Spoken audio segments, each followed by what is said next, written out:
Hello everyone, welcome back, JavaMentor.net here. Let's introduce Spring Framework in this tutorial. Okay, so in the previous tutorial, we created three layers: API, repository, and service. So inside this API layer, there is a controller. Here we have a repository, and here we have service. Controller has dependency to service, and so on and so on. Everything that we talked in the previous tutorial. But someone may ask, okay, we created book controller class, but we didn't create object of this book controller, right? We didn't create an object of book service. How is this gonna work? Like, usually we start our main class here, and then we need to create instance of this controller in order to make it work. And that is one of the many problems that Spring Framework is helping us with. Okay, so I just, inside main method, I just created new instance of this book repository. I set few fields using setters. You remember this book repository contains URL, user, and password. And then I created book service and I injected repository dependency through the constructor here. Then I created book controller and I injected book service through the constructor. I injected this dependency through the constructor. So this is how it's done manually without Spring, but you can imagine in any real-world application you will have at least 15 controllers or something like that.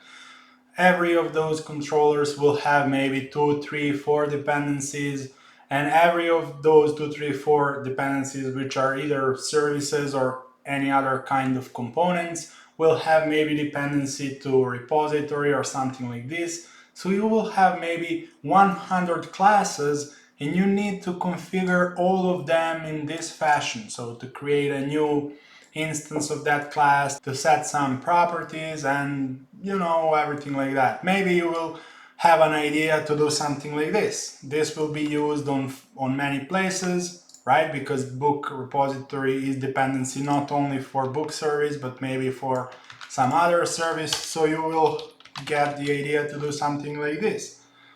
Public book repository, and to create one method and to say something like this: return book repository. So on all places where you need book repository, you will just call this book repository method, right? And maybe you will define all of your services and repositories in this fashion.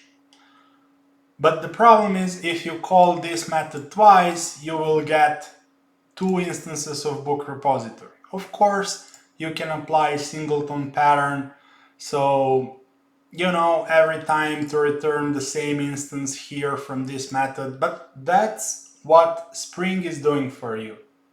So that's only one small feature that Spring is doing for you: dependency injection. So let's go to one Spring website. I'll show you something very interesting. We want to create our first Spring Boot application. Take a note that Spring and Spring Boot, those two things are not the same thing. Spring has plenty of features. It will give you dependency injection, aspect-oriented programming. It will eliminate a lot of boilerplate code from your project, and so on and so on.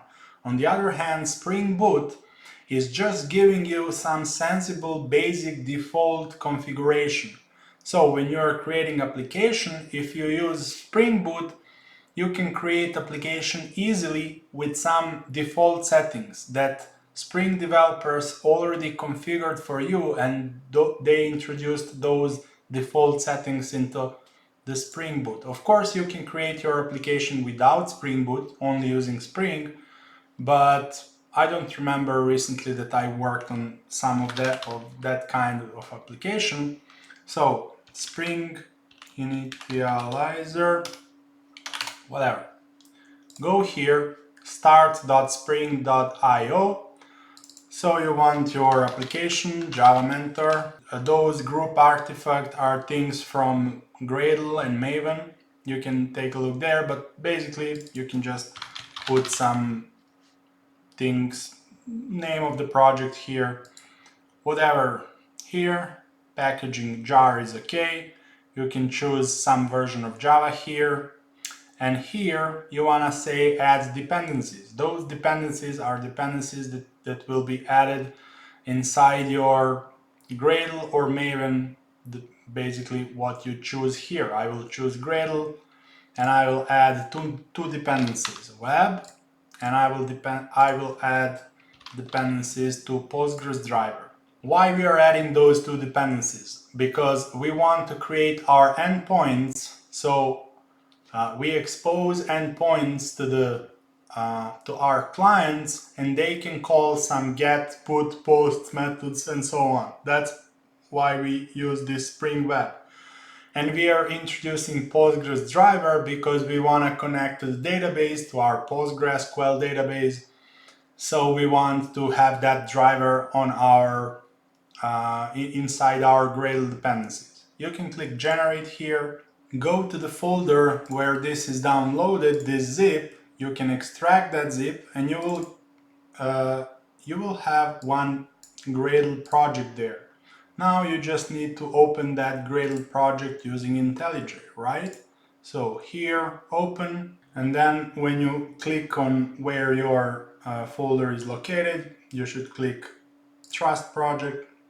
And now we have our project. It has all the same structure as any normal standard Java project, main, Java resources, test. You will see why all of those things are in this fashion. It has this build Gradle file. We already learned about build tools. You can see that we have some dependencies here for web, for Postgres. This is the driver for Postgres, and we have some things that are related to tests. We will learn about tests very soon, so just let's leave those things there. And here we can just click here, right click on this folder, and we can say mark directory as sources root, and set up SDK. Choose your SDK, your Java. Maybe you will need to restart, either wait for this Gradle stuff or restart your IntelliJ. Let's see what will happen in our case. Okay, we don't need to restart. So you have main class here, and as you can see, there is some annotation Spring Boot, and inside your main class you have only one line. You can run this. First time probably it will take some time, then you will see Spring logo, you will see something starting application, blah blah blah, and now your application is up and running. Of course, our application is doing nothing, so let's add some code into our application. Okay, so I basically copy pasted our book package, and also I added some Spring things. Okay, let's start from our controller. This is controller like it was previously. I just added annotation here that this is REST controller, and this will indicate to the Spring that this will be the class where we will expose our endpoints. Also, this REST controller will tell to the Spring that this class will be a bean. You will realize what the bean is very shortly, but basically it will tell to Spring, hey, please create one object of this book controller for me so I don't have to do that. Okay, this is the same as previously, and here I said when someone from the outside call /books get method, so get method on this URL, please call this method. So go inside here, right? Okay, this is the same as before. Let's go to the service class. And here basically I just called the repository, and then I converted those books to book response using for loop. Here is the solution using Java Streams. We will learn about Java Streams very shortly, but for now you know for loop, so that's why I did it this way, and this only return list of those book responses. Inside book response, I added getters and setters, and I also added this from static method. This method is converting book to book response. Getting back here, let's go to the repository, and also take a note that I marked this as a service. This is a notation from that is coming from Spring, and we added Spring in our build Gradle as a dependency, so that's why we can use it. If we comment here those Spring dependencies, we won't be able to use that Spring annotation. And let's go to repository. I marked this as a repository. I did one terrible thing here, which you shouldn't ever in your life do. I just did it because it's so common among beginners. I concatenated a SQL query with our input parameter from the front end. This is called SQL injection. You can that's a security problem. You can Google it, and we will see later how to resolve that problem.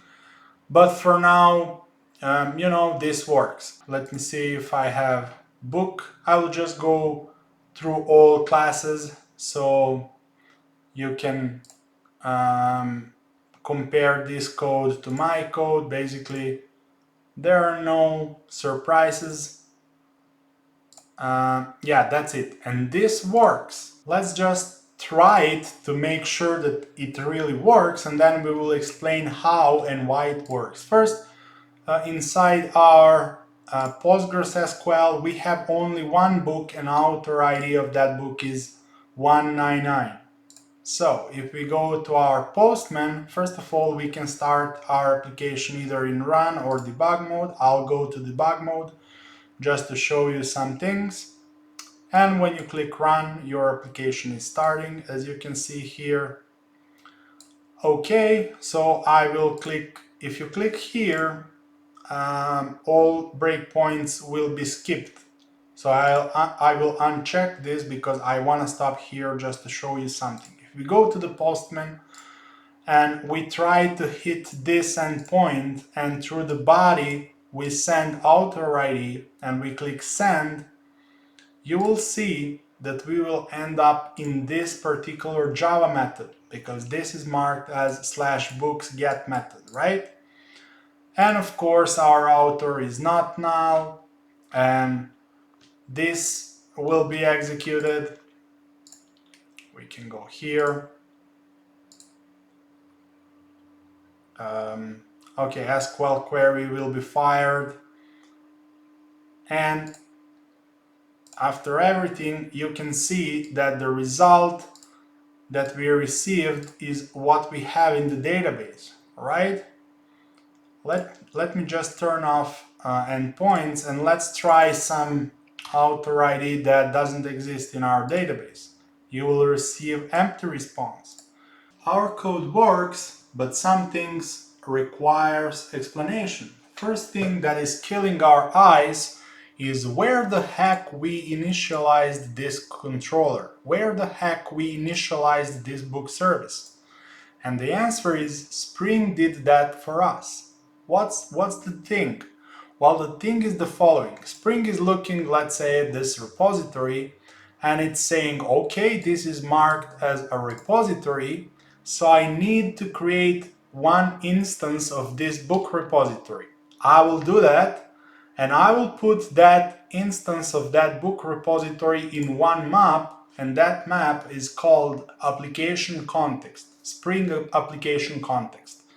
And that map key will be book repository, and the value will be the instance of that book repository. Then the next thing that Spring does, it's going to the basically this repository, this REST controller, this service, one name for that is component. So Spring created one bin, one component, repository, it goes to the next bin. Next bin can be this book service. Okay, now Spring want to create a new instance of this book service to put that service into the map. But this service has a dependency repository, and this dependency is a bin. So Spring will take that bin from the map and it will inject that bin through the constructor inside this book service. After this service, Spring is going to the next bin to our controller.